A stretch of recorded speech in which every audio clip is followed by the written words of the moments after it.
नमस्ते, म डाक्टर विवश वास्तोला। के पाइल्स, फिसर र फिस्टुलामा अपरेसन नै गर्नु पर्दछ त?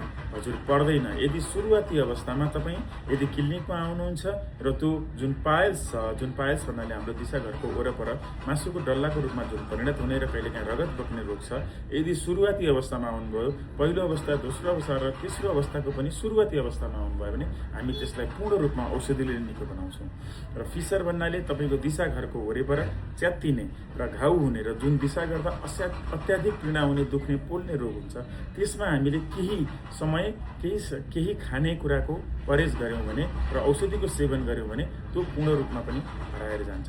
र फिस्टुला भन्नाले तपाईँको दिशाघरको वरपर सानो डन्डीफोर जस्तो घाउ आउने, त्यहाँबाट रगत बग्ने, कहिले पिप बग्ने जस्तो अवस्था भएको छ भने फिस्टुलामा नितान्त रूपमा नै झारसूत्र सर्जरी नै गराउनु अति उत्तम उपाय हुन्छ।